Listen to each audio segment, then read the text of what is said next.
E aí, moçada, tudo bem? O que eu queria falar hoje para você é algo que me impressionou quando eu estava voltando da aula ontem à noite. Vi uma senhora levando um carrinho. Eu já tinha visto essa senhora uma outra vez.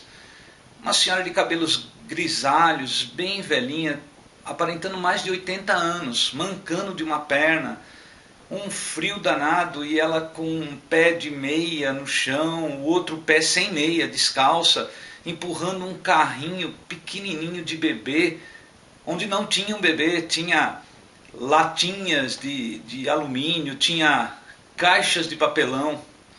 O que ela estava fazendo ali? Estava tentando buscar subsídios para poder continuar vivendo.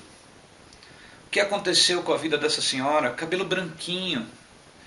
Na certa ela já foi um bebezinho, né? Eu, você e ela. A mãe dela cuidou dela como um bebezinho. Ela queria que desse tudo certo na vida dela. O que será que aconteceu?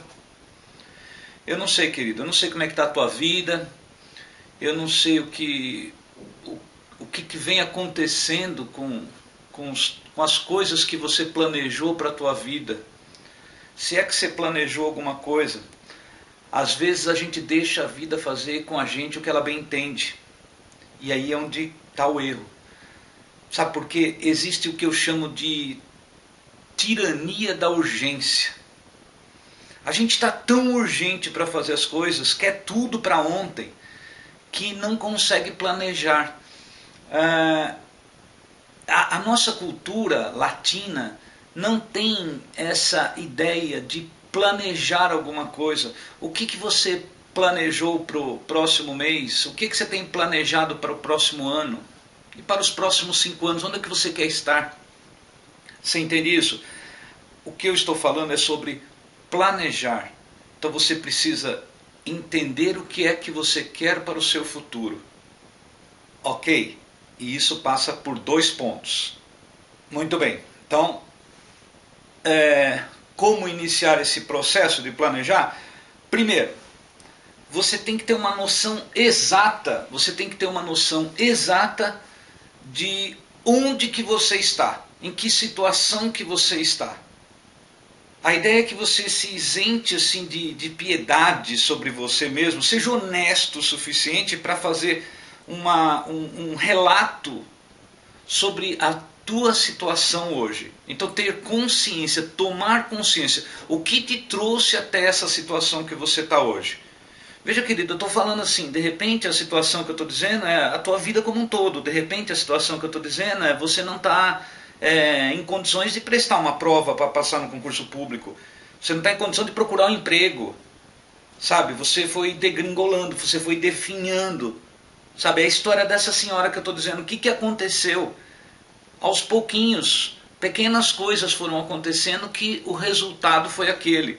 Então o que eu estou falando é, a gente precisa parar, se conscientizar da situação real, em que ponto exatamente você está. Seja honesto, entenda qual é esse ponto. Agora, você vai ter que perceber 4 coisas. Então tem 4 coisas aí que você vai ter que fazer. O que é que está certo? Então você vai perceber o que é que está certo nessa trajetória.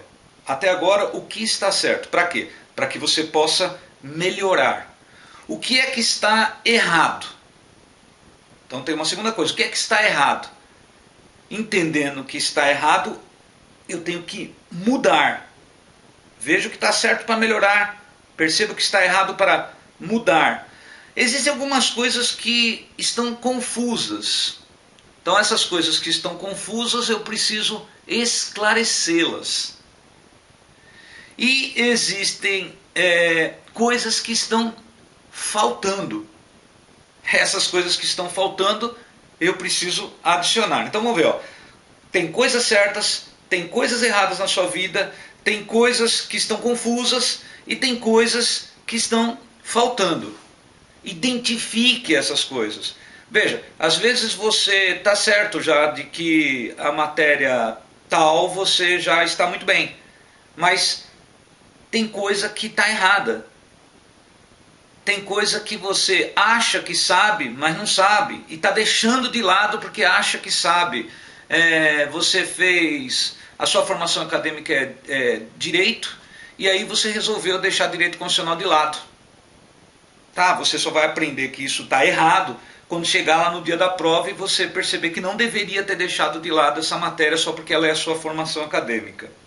Tem coisas que estão confusas.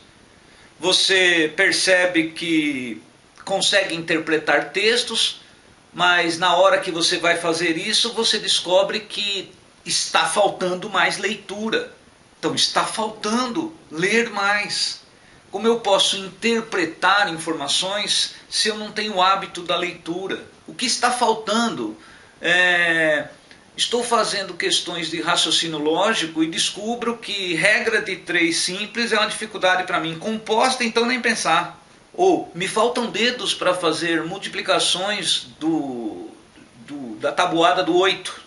Você percebe? Você precisa identificar onde estão esses problemas. Se for o caso, dá um passo atrás.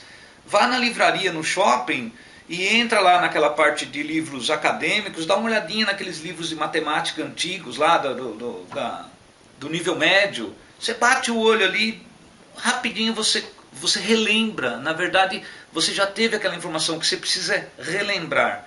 Lembrando, o que a gente está falando aqui? Sobre planejar. Então eu identifico o exato momento em que estou vivendo, a situação real. Vou ser honesto em relação ao que é hoje, as circunstâncias que me rodeiam em relação ao fato de estudar para um concurso público. Como é que eu estou efetivamente? E aí vem o passo número 2. Você vai ter que tomar decisões.